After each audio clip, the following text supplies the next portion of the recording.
আজকের Bible verse মথি 6:8-13। অতএব তোমরা তাহাদের মতো হইও না, কেননা তোমাদের কি কি প্রয়োজন তাহা যাচনা করিবার পূর্বে তোমাদের পিতা জানেন।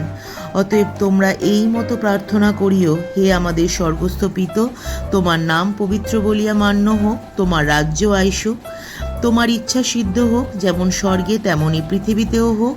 আমাদের প্রয়োজনীয় খাদ্য আজ আমাদিগকে দিও, আর আমাদের অপরাধ সকল ক্ষমা করো, যেমন আমরাও আপন আপন অপরাধীদিগকে ক্ষমা করিয়াছি। আর আমাদিগকে পরীক্ষাতে আনিও না, কিন্তু মন্দ হইতে রক্ষা করো।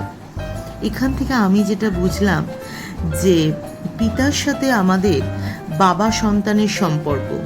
তাই আমরা চাওয়ার আগেই পিতা কিন্তু জানেন আমাদের কি কি প্রয়োজন।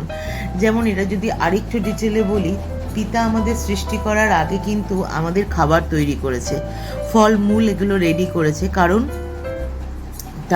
উনি জানেন যে আমাদের জন্মের পরেই কিন্তু আমাদের খিদে পাবে। এবং প্রার্থনা করাও এখানে বলে দিয়েছে যে আমরা তার রাজ্য আসুক, মানে আমাদের যেটা প্রয়োজন, লোভ না, কিন্তু যেটুকু প্রয়োজন সেটুকু উনি দেবেন, এবং প্রতিদিনেরটা প্রতিদিন দেবেন। কারণ প্রতিদিনেরটা প্রতিদিন এই জন্যেই, আমাদের প্রভু কোনো নিয়ম তিথি মেনে আসেন না, উনি প্রতিদিনই জীবন্ত।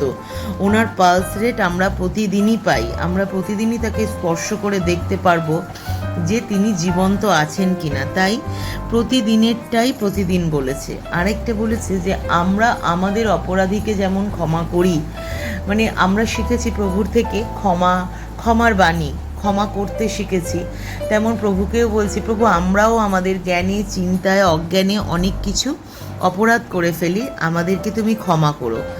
আর বলেছে এই যে লাইফের বিভিন্ন রকম পরীক্ষাতে আমাদের পড়তে হয়, তো পিতা তুমি আমাদের সাথে থেকো, যাতে আমাদের আর এমন কোনো পরীক্ষাতে পড়তে না হয়। তাই পিতাকে আরও আমরা বলেছি যে তোমার ইচ্ছা, কারণ আমরা জানি আমাদের বাবা মা যেমন আমাদের সম্পর্কে কোনো খারাপ কিছু ডিসিশন নিতে পারেন না, তেমন আমাদের স্বর্গস্থ পিতাও কিন্তু আমাদের সম্পর্কে কোনো খারাপ কিছু চিন্তা ভাবনা করতে পারেন না। তাই বলছে তোমার ইচ্ছা, তুমি যেটা চাইছো আমাদের বানাতে, সেটা যেন সিদ্ধ হয়। তোমার রাজ্য আসুক, মানে আমরা জানি আমাদের পিতার কাছে সর্বক্ষমতা আছে।